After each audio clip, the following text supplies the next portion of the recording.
짤이라 그러죠. 인터넷에서 이렇게 돌아다니는 짧은 동영상, 재미있고 이런 것을 짤이라고 하는데, 제가 기분 좀 안 좋을 때 가끔 보는 게 있어요. 이 자매가 어느 걸그룹인지 잘 모르겠어요. 근데 이름은 알아요. 본명은 아닌데 추라는 자매가 있어요.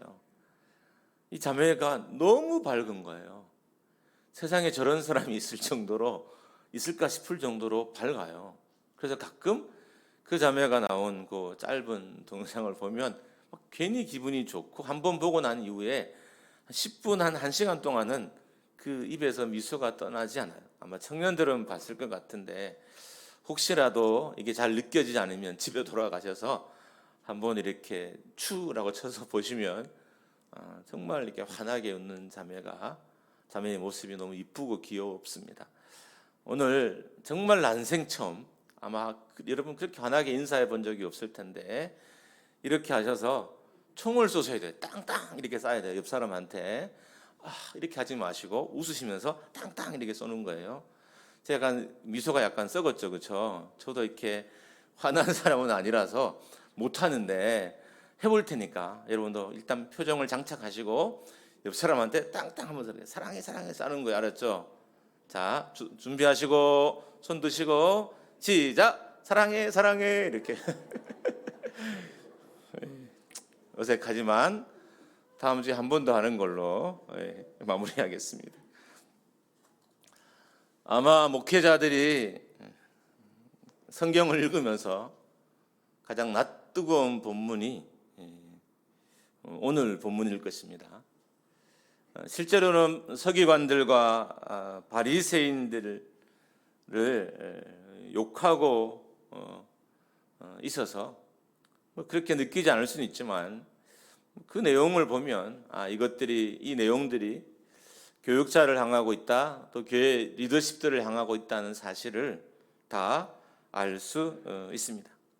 원래 정상적으로는 모든 성경을 다 할 때 놔두고 해야 되는데, 솔직히 우리가 조금 마음이 무뎌 있잖아요. 마음이 이렇게 단단해서 웬만한 말씀이 들어와도 마음에 찔림을 받지 않는데, 오늘 마태복음 23장의 말씀들은 읽으면 목회자인 저도 약간 찔림이 있고 아마 성도들 여러분도 읽을 때 분명히 찔릴 겁니다. 우리 보고 위선자라는 거예요. 그리고 저주가 있을 거라는 거예요. 더 나아가서 저주받아 마땅한 사람이라고 욕을 하고 있기 때문입니다. 여기서 바리새인과 서기관은 종교 지도자들을 총칭한 호칭입니다. 이 말씀은 반드시 서기관과 바리새인들에게 국한된 말씀이 아니라는 것쯤은 우리가 다 알 거예요. 당연히 이 말씀이 여러분과 저, 그리고 교회 리더십들, 또 예배하는 성도들을 향한 것이라는 것쯤은 우리 모두가 다 알 수 있습니다. 그 당시 종교 지도자들에게 예수님께서 외식하는 자들이다, 그리고 위선자라고 하셨습니다. 이렇게 말하는 사람이 모르는 사람이거나 반대파면 그나마 좀 이렇게 마음을 가다듬을 수 있어요. 내가 싫어하는 사람이 나를 욕하면 그건 좀 참을 수 있잖아요. 나를 너무너무 반대하는 사람이 나를 욕하면 참을 수 있는데, 이렇게 말씀하는 분이 하나님의 아들이신 예수님이라는 사실이에요. 이게 더 무서운 거예요. 저도 저를 싫어하는 사람이 저를 욕하면 그냥 그런가 보다 하고 넘길 수는 있을 것 같아요. 그러나 내가 너무 좋아하는 예수님 위해 한평생 살겠다고 작정하고 목회의 길을 걷고 있는 저에게 예수님께서 위선자, 거짓말쟁이 이렇게 말씀하신다면 저야말로 정말 죽을 것 같아요. 근데 오늘 본문이 그런 본문입니다. 아마 종교 지도자들이나 교회 리더십들이 들을 수 있는 최악의 말이 있다면 위선자라는 말일 것입니다. 위선자란 말은 다른 말로 하면 거짓말쟁이라는 거예요. 이런 것과 똑같아요. 제가 오늘 여기서 열심히 설교하고 있는데 예수님께서 저 뒤에 서서 우리 귀에 다 들리도록 제가 여러분에게 사랑합니다 하면 예수님께서 거짓말. 자, 여러분에서 기도합니다 하면 예수님께서 거짓말. 제가 교회를 정말 참으로 사랑합니다 라고 하면 예수님께서 거짓말. 이런 상황이 지금 벌어지고 있다고 봐야 됩니다. 그런데 제가 옛날에 이 말을 들을 때 별로 마음에 감동이 없었어요. 솔직히 목사들의 마음은 좀 무뎌요. 뭐 저만 무디나 여러분 마음도 무디잖아요. 여러분 웬만한 설교 들어도 변화되지 않을 준비를 가지고 오시잖아요. 그렇죠? 내가 오늘 말씀을 들을 때 어떤 일이 있어도 내가 변화하지 않을 거야. 목사님의 유혹에 절대 넘어가지 않을 거야. 다짐을 하고 예배 드리러 오시잖아요. 저도 마음 상태가 비슷했어요. 근데 요즘에 조금 제 마음의 상태에 변화가 있어요. 제 속마음이 주님께 들킨 것 같아서 되게 불편해요. 가끔은 정말 속마음이 실제 제 삶이 예수님께 들켜버릴까 봐 겁이 날 때도 있습니다. 왜냐하면 목회자가 위선자라는 것, 목회자가 외식하는 자라는 것이 어떤 의미인지 제가 알기 때문인 거예요. 예수님이 저에 대해서 위선자다, 거짓말쟁이다, 외식하는 사람이다 라고 말하는 것이 어떤 의미인지 목회자만큼 아는 사람이 어디 있겠어요. 성도들은 위선자라는 말을 들어도 솔직히 실감이 잘 안 돼요. 외식하는 사람이라고 들어도 그냥 기껏 들어도 거짓말쟁이 정도겠구나라고 이렇게 듣는 거지, 이 말씀을 들으면서 막 회개하고 뉘우치는 일들은 아마도 잘 일어나지 않을 거예요. 근데 목사가 듣는, 목회자가 듣는, 그래서 교회에서 좀 공부를 하고 신앙생활을 오래 한 사람이 듣는 말은 이 위선자라는 이 단어의 뉘앙스는 좀 다를 것입니다. 위선자란 말을 좀 신랄하게 표현하면 영적인 생명이 끝났다는 거예요. 하나님이 저에게 위선자라는 말을 하신다는 건 이미 목회적으로 생명이 끝났다는 의미인 거예요. 그래서 이 말은 되게 무서운 말이에요. 그냥 성경에 너무 자주 등장하고 특별히 오늘 23장에는 너무 많이 등장해서 우리가 아무렇지 않게 여길 수 있겠지만 실제로 이 말은 아주 무서운 말이에요. 왜냐하면 영적인 생명이 끝났다는 말이기 때문입니다. 어떻게 겉과 속이 다른 사람의 말씀이 영향력이 있으며 그런 목회자가 사역하는 교회가 건강할 수 있겠습니까? 사람들은 속을지 몰라도 하나님은 속지 않으시기 때문입니다. 하나님을 속이려고 하는 태도가 위선인 거예요. 하나님 앞에서 자신의 내면의 거짓을 숨길 수 있다는 태도가 위선인 거예요. 오히려 못 숨긴다고 고백하는 것이 바른 우리의 신앙의 모습이라는 것입니다. 성도나 목회자는 최소한 하나님을 속일 수 없다는 사실을 알고 또한 인정하는 태도가 있을 때 은혜를 얻을 수 있는 거예요. 우리가 최소한 우리 마음에 이 정도의 양심이 있어야 돼요. 내가 사람은 속여도 내가 하나님은 못 속인다. 지금 내 삶이 사람들 겉보기에는 정말 목회자처럼 보이고 또 교회의 직분자처럼 보이지만 실은 내 속은 아니다. 이렇게 인정하는 사람들을 하나님께서 긍휼히 여기신다는 거예요. 최소한 우리가 하나님 앞에서는 이런 마음가짐을 가지고 살아야 된다는 의미입니다. 25절에 나오는 외식하는 자라는 단어는 맡겨진 인물에 따라 연기하는 배우, 그러니까 배우자라는 거예요. 그리고 위선자라는 의미가 담겨져 있습니다. 연기하는 인물과 그리고 배우의 실제의 삶이 같은 수가 없어요. 가끔은 배우가 연기한 인물과 배우의 성향이 조금은 닮을 수는 있어요. 또 어떤 경우는 가끔 비슷한 인생 스토리를 가질 수는 있습니다. 그러나 본질적으로 배우와 연기하는 삶은 다른 거예요. 완전히 다른 겁니다. 배우는 삶을 사는 것이 아니라 연기하는 거예요. 근데 종교 지도자들은 배우가 되면 안 된다는 거예요. 근데 이 당시 예수님 당시에 많은 종교 지도자들이 배우처럼 마침 연기하는 처럼 살았던 거예요.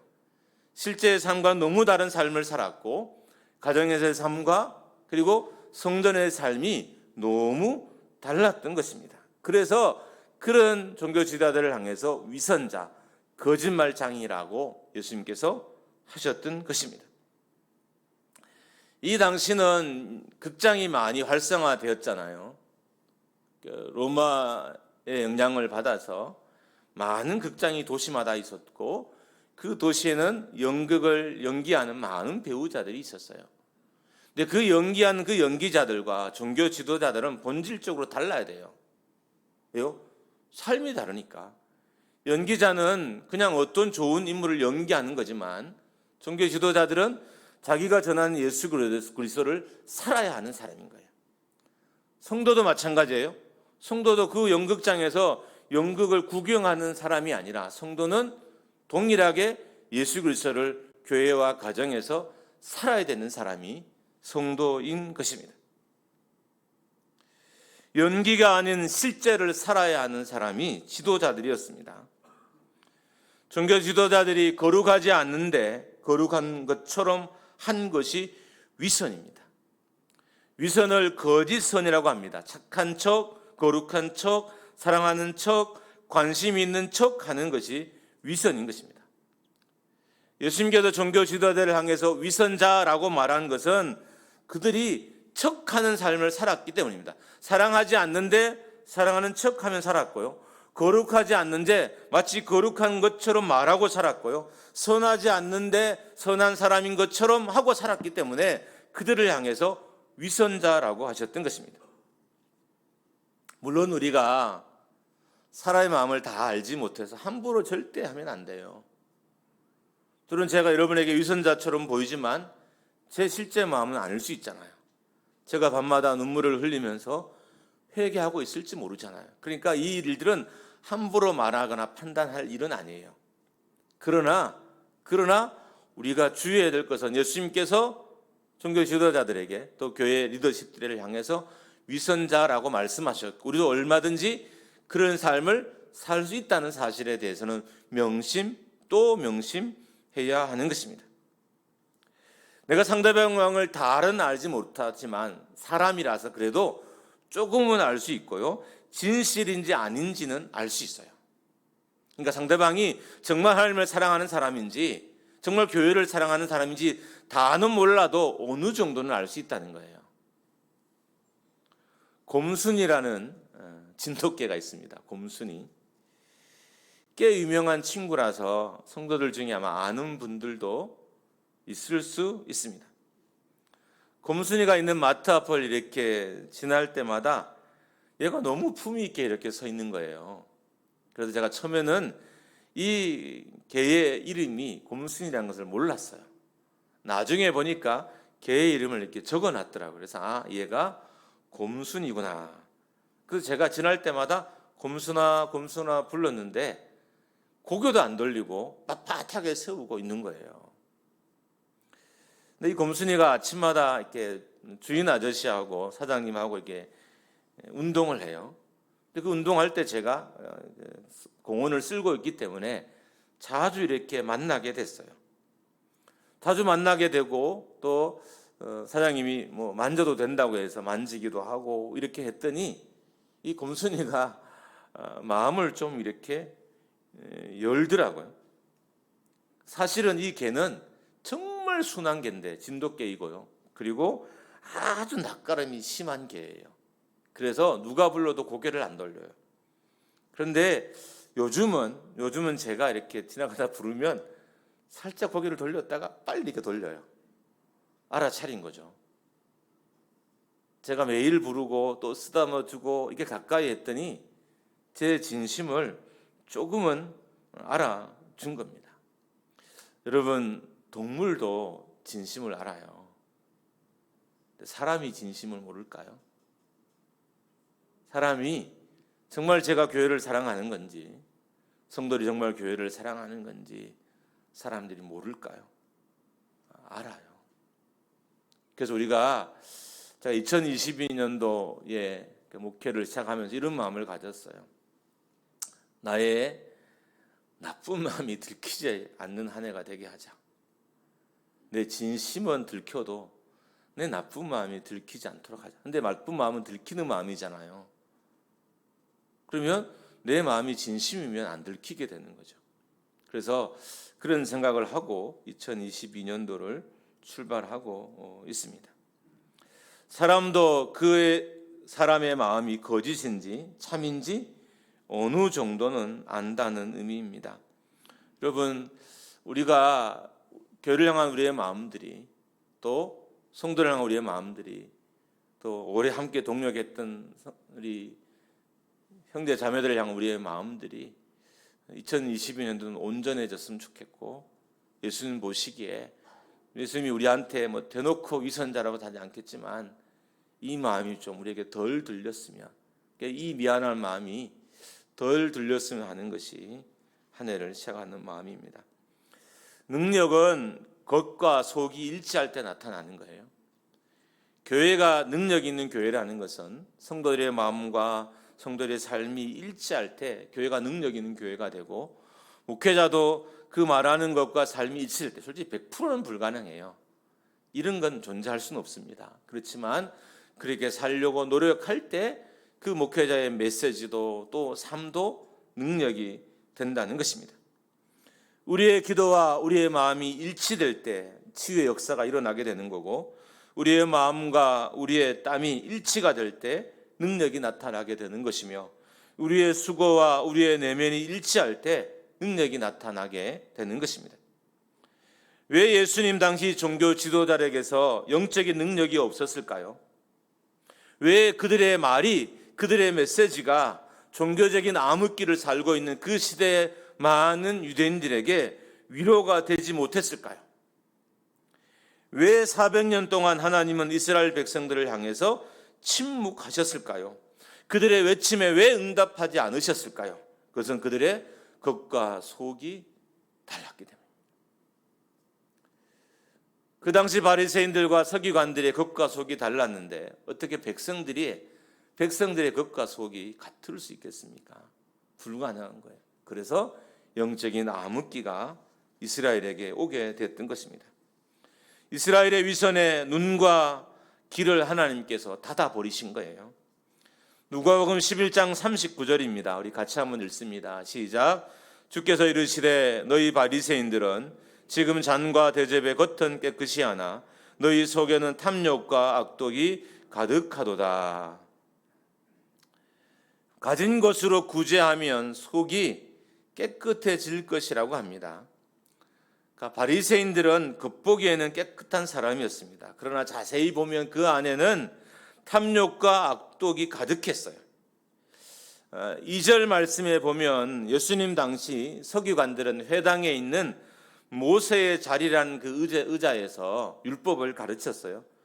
실제로 고대 회당들이 이렇게 유적들이 발견이 되고 그 유적에 보면 모세의 자리라는 그 의자가 있는 것이 발견이 됐어요.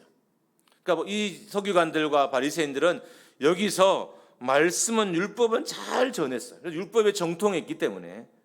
그러나 이들이 행위는 완전히 거짓됐던 거예요. 그래서 예수님께서 그들의 말은 지켜도 그들의 행위는 본받지 말라라고 명령하셨던 것입니다.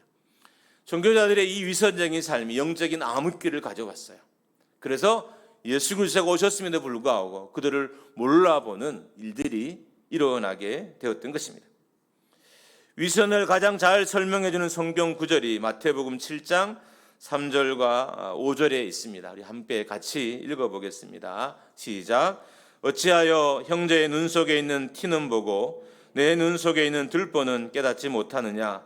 보라, 내 눈 속에 들보가 있는데 어찌하여 형제에게 말하기를 나로 내 눈 속에 있는 티를 빼게 하려 하겠느냐? 외식하는 자들아, 먼저 내 눈 속에서 들보를 빼어라. 그 후에야 밝히 보고 형제의 눈에서 티를 빼리라. 이런 사람들을 외식하는 자, 위선자라고 합니다. 자신의 잘못은 자신의 죄는 보이지 않고 남의 죄와 남의 잘못만 보이는 것이 위선자라는 거예요. 그런데 우리가 이 위선자의 삶을 살지 않기 위해서 자신의 눈에 들보를 빼내야 된다는 거예요. 내 눈에 있는 들보를 빼내고, 그리고 이 들보를 빼낸 사람, 자기 눈에 있는 들보를 빼낸 사람들에 의해서 다른 사람 속에 있는 티가 제거된다는 거예요. 이게 오늘 말씀의 핵심이에요. 사람들은 그래서 종교적 지도자인 제가 제 눈에 있는 들보를 빼내는 걸 보고 자기의 삶에 있는 눈에 있는 티를 뺀다는 거예요. 그러니까 교회가 개혁되려면 먼저 제가 제 눈에 있는 들보를 빼내는 일들이 일어나야 된다는 거예요. 그리고 이런 사람에게 자신의 눈에 있는 티도 맡긴다는 거예요. 제가 제 삶에 있는 들보를 빼내고 그리고 여러분 눈에 있는 티를 제거하려고 할 때 그것을 본 성도들이 자기 눈에 있는 티를 목회자에게 맡기게 되고 그리고 목회자는 그 사람에게 있는 티를 빼낼 수 있게 된다는 의미입니다. 자신의 눈에는 들보가 있으면서 남의 눈에 티를 빼내는 사람에게 자신의 눈을 맡기지 않는다는 거예요. 교회 리더십은 목사만 있는 게 아니잖아요. 교사들이나 또 가장들도 따지면 교회 리더십들이잖아요. 이 가족들이 그리고 우리가 가르치는 아이들이 언제 자기의 눈에 들보를 우리에게 맡기느냐, 티를 우리에게 맡기느냐, 교회 리더십들이 먼저 자기 눈에 있는 들보를 뺄 때라는 거예요. 그 들보를 빼는 걸 보면서 자기 눈에 있는 티를 맡기게 되고 그 들보가 빠지고 그 티가 빠지면서 교회 안에 다시 교회가 회복되고 삶이 회복되는 일들이 일어나게 된다는 의미입니다. 물론 이런 일들은 구원받은 자 안에서만 일어납니다. 구원받은 것이 확실하지만 아직까지 성화되지 못해서 수많은 눈에 티를 가진 사람들에게만 일어나는 일인 것입니다. 위선은 우리 속에 있는 거짓된 것들이 파내어질 때 해결되는 거예요. 파내지 않으면 감춰야 돼요. 있는데 없는 것처럼 하는 것이 위선인 거예요. 내 안에 있는 들보를 파내지 않으면 감추잖아요. 이렇게 감추게 되는 것이 위선이라는 거예요. 근데 언제 정말 우리가 참된 신앙의 자리로 돌아가느냐, 믿음의 자리로 돌아가느냐, 내 눈에 있는 들보를 파낼 때, 내 삶 눈에 있는 티를 파낼 때 내가 참된 하나님의 자녀의 자리로 돌아가게 된다는 거예요. 그럴 때 예배도 힘이 있어지고 삶도 힘이 있어지고 인생도 힘이 있어진다는 의미입니다. 마가복음 7장 21절에서 23절입니다. 우리 속에 어떤 걸 파내야 하는지 다 기록되어 있어요. 같이 한번 읽습니다. 시작. 속에서 곧 사람의 마음에서 나오는 것은 악한 생각, 곧 음란과 도둑질과 살인과 간음과 탐욕과 악독과 속임과 음탕과 질투와 비방과 교만과 우매함이니 이 모든 악한 것이 다 속에서 나와서 사람을 더럽게 하느니라. 이런 것을 우리 속에서 캐내라는 거예요. 그러니까 들보를 빼라는 것은 내 속에서, 내 마음에서, 내 인격에서, 내 삶에서 지금 읽은 마가복음 7장 21절과 23절의 이 말씀들, 이것들을 빼내라는 의미인 것입니다. 왜 빼내야 될까요? 위선적인 삶을 살지 않기 빼내야 되지만 기본적으로 데살로니가전서 4장 3절 전반절에 보면 그 이유가 정확하게 나와요. 하나님의 뜻은 이것이니 너희의 거룩함이니라. 하나님 우리를 향한 바람이 있대요. 우리가 돈 많이 벌고 세상에 출세하는 것이 하나님의 바람이 아니라 우리가 하나님 앞에서 거룩한 것이 하나님의 바람이라는 거예요. 그렇기 때문에 우리가 이 하나님의 소원, 이 하나님의 바람을 들어드리기 위해서 우리가 우리 속에 있는 이 들보들을 빼내는 작업이 있어야 한다는 것입니다. 7절과 8절을 보면 하나님은 거룩하게 살라고 부르셨는데 이 거룩함의 명령을 저버리는 것은 사람을 저버리는 것이 아니라 성령을 주신 하나님을 저버린다는 행위라는 거예요. 여기서 저버리라는 단어가 어떤 의미냐 하면 쓸모없다고 폐기 처분하는 것을 저버린다고 해요. 그러니까 이런 거죠. 거룩하게 살지 않겠다는 것, 내 속에 있는 들보를 빼내지 않겠다는 것은 하나님을 쓸모없는 분으로 만든다는 의미예요. 내가 내 속에 있는 들보들을 빼내지 않는다는 건 하나님을 쓸모없게 한다는 거예요. 그러니까 영적인 모든 것들을 쓸모없게 한다는 거예요. 그러니까 위선자의 삶이 그렇다는 거예요. 위선자의 삶은 비록 겉보기는 아름다워도 모든 것을 쓸모없게 만드는 삶이라는 거예요. 교회를 쓸모없게 만들고요. 예배를 쓸모없게 만들고요. 그 삶을 쓸모없게 만드는 것이 위선자의 삶이라는 거예요. 그래서 이것을 캐내라, 캐내서 버리라, 빼내라 라고 우리에게 명령하고 가르치고 있는 것입니다. 우리가 위선자로 살지 않기 위해서는 우리 속에 쓸모없는 것들을 파내야 됩니다. 쓸모없는 것들을 파내지 않으면 결국 이것들이 하나님의 명령을 거절하게 하고 하나님의 요구를 거부하게 만들고 하나님의 말씀을 경시하게 만든다는 거예요.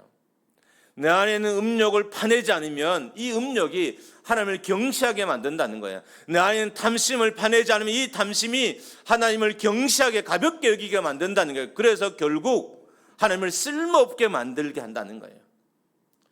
여러분, 내 삶에 하나님의 쓸모가 있어지면 그 하나님이 내 삶에 능력을 베푸시는 거예요. 교회의 능력은 어디에 있느냐? 하나님을 쓸모있게 여기는 사람에게 하나님께서 그 능력을 베풀어 주시는 거예요. 정말 교회가 다시 회복되려면, 교회가 정말 다시 살아나려면, 내 인생이 하나님 앞에 온전해지려면 내 안에 있는 이 들보와 티들을 파내야 되고요. 파낼 때 하나님이 나를 내게 쓸모있는 분으로 다가오신다는 거예요. 그래서 나를 고치시고 나를 새롭게 하시고 내게 능력을 베푸시고 교회는 부흥을 허락하시고 인생은 믿음을 허락해 주시는 것입니다. 악한 것들을 속에서 파내지 않으면 하나님 나라를 망치게 되고 하나님 나라를 향한 우리의 수고를 헛되게 하고 말씀의 효력을 상실하게 만듭니다. 왜 말씀의 효력이 없을까요? 목사가 목이 잠겨라도 말씀을 전하는데 말씀의 효력이 왜 없을까요? 두 가지죠. 목사가 자기 눈에 들보를 빼지 않았거나 말씀을 듣는 성도인 여러분이 자기 눈에 티를 빼지 않았거나 이 둘 중에 하나인 거예요.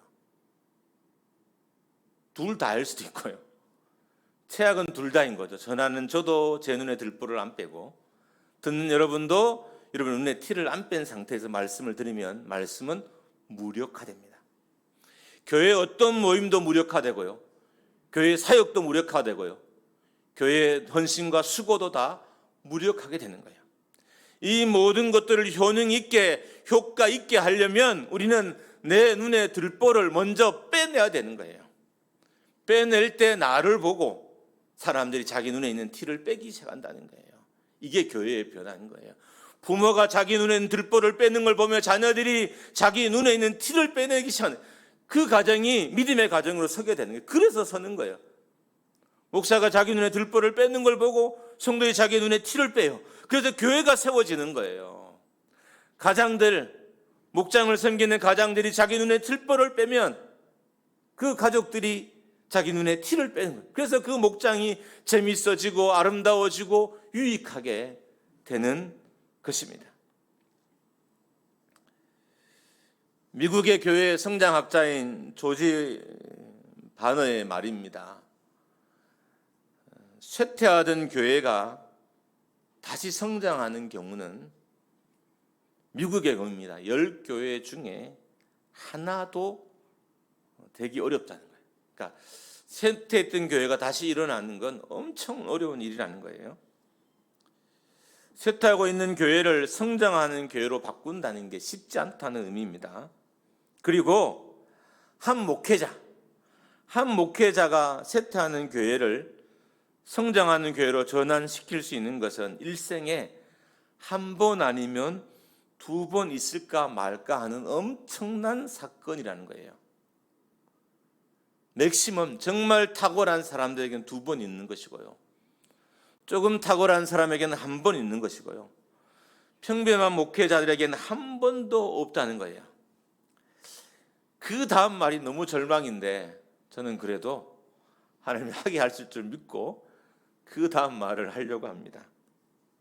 그나마 이것도 40 되기 전이어야 가능하다는 거예요. 단위 40 전이어야 쇠퇴하던 교회가 다시 일어날 수 있다는 거예요. 저는 이 사례가 미국에게만 국한되기를 정말 간절히 바라고 있어요. 그래서 한국에 많은 쇠퇴하던 교회들이 일어나고 우리 교회는 뭐 쇠퇴하던 교회는 아니지만 좀 잠잠하게 있던 교회이긴 하잖아요. 긴 시간 동안. 그래서 다시 일어난 일들이 비록 제 나이가 40이 여러분 넘었습니다. 50도 넘었습니다. 온지 12년이 진짜 넘었네 벌써. 그래도 하나님이 다시 우리에게 기회 주실 것을 믿어요. 할렐루야. 아멘 좀 하세요. 왜 믿냐? 오늘 말씀 때문에 믿는 거예요. 내 눈에 들보를 빼면 성도는 자기 눈에 티를 뺄 것이고, 이 일들을 통해서 하나님 우리 교회와 가정을 다시 여러분의 삶을 세우실 줄 믿습니다. 할렐루야. 할렐루야. 예. 성령께서 내 안에 있는 쓰레기를 파내시고 정결하게 하는 일들이 내 속에 일어날 때 다시 인생의 부흥기도, 교회의 부흥기도 올 수 있습니다. 여러분의 인생도 다시 한번 부흥하고 싶잖아요. 그럼 기도해. 하나님, 나도 다시 한번 우리 가정이, 다시 한번 내 삶이 하나님께 은혜 얻을 수 없을까요? 예전처럼 그렇게 교회를 섬길 수 없을까요? 옛날처럼 그렇게 힘있게 한번 주를 위해 헌신할 수 없을까? 이런 마음이 아마 여러분에게 다 있을 거예요. 근데 정말 그걸 원하신다면 먼저는 우리 속에 있는 악한 것들을 파내셔야 됩니다. 그래서 위선의 자리에서 조금은 멀어져야 돼요. 그럴 때 하나님께서 다시의 기회를 우리 모두에게 주시는 것입니다. 바리새인들과 서기관들에게 위선자라고 한 것은 그들이 위선을 버릴 때 참 종교 지도자가 될 수 있다는 의미이기도 합니다. 교회가 교회되려면, 성도가 성도가 되려면 우리 안에 있는 위선을 버려야 됩니다.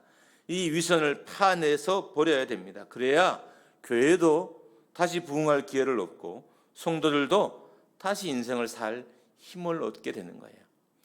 능력이 교회를 떠난 것, 능력이 내 삶을 떠난 것, 하나님의 역사가 내 삶으로 멀어진 것은 내가 내 속에 있는 위선을 파내지 않았기 때문입니다. 목회자는 자기 눈에 있는 들보를 파내지 않는 것이고, 성도는 자기 눈에 있는 티를 파내지 않는 것입니다. 그래서 이 힘든 일들이 계속 지속되고 있어요. 자, 여러분에게 기회를 드리고 싶어요. 다시 한번 예배가 크게 회복돼서 정말 예배 때마다 감격이 일어나는 기회들, 여러분 이런 기회를 누리는 교회가 많을까요? 많지 않습니다. 그러나 목장교회는 그렇게 될 줄 믿습니다. 할렐루야. 나이가 60, 70 넘으면 힘이 없어서 교회를 섬길 힘이 사라집니다. 그래도 목장교회는 목사도 여러분도 자기 눈에 있는 들보와 티를 빼내서 하나님 능력 주시면 섬길 수 있잖아요. 60, 70이 넘어도 80이 돼도 교회를 섬길 힘을 얻는 교회가 되기를 주님의 이름으로 축원합니다. 돌아가실 때까지 영적인 힘이 남아있는 성도들 될 수 있기를 주님의 이름으로 축복합니다. 돌아가실 때 자녀들에게 예수 믿어라, 예수 믿어라, 끝까지 할 수 있으면 여러분 복된 삶을 사신 거예요. 그 능력이 어디서 와요? 내 삶과 말씀이 일치되게 노력할 때 오는 거예요. 그럴 때 하나님이 교회를 도우시고 우리 삶을 도우시고 우리 가정을 도우시고 내 인생을 도와주시는 것입니다. 여러분, 개혁은 남을 바꾸는 데서 시작되지 않습니다. 나를 바꾸는 데서 시작이 됩니다. 혹시 지금까지 제 눈에 있는 들보를 많이 보셨다면 이제는 좀 보시지 마시고 여러분의 눈에 있는 티를 좀 봐주시고, 저도 여러분 눈에 있는 들보를 많이 봤다면 이제는 제 눈에 있는 티를 보고 제가 그 빼내는 작업을 하겠습니다. 그럴 때 하나님께서 우리 교회를 긍휼히 여기시고 우리 교회 곳곳에 능력을 베풀어 주실 것입니다. 기도할 때 병이 낫고, 기도할 때 응답이 되고, 기도할 때 하나님의 역사가 일어나며, 기도할 때 하나님이 도우심의 역사가 있는 멋있는 교회가 되기를, 또 여러분의 삶이 되기를 주님의 이름으로 축복합니다.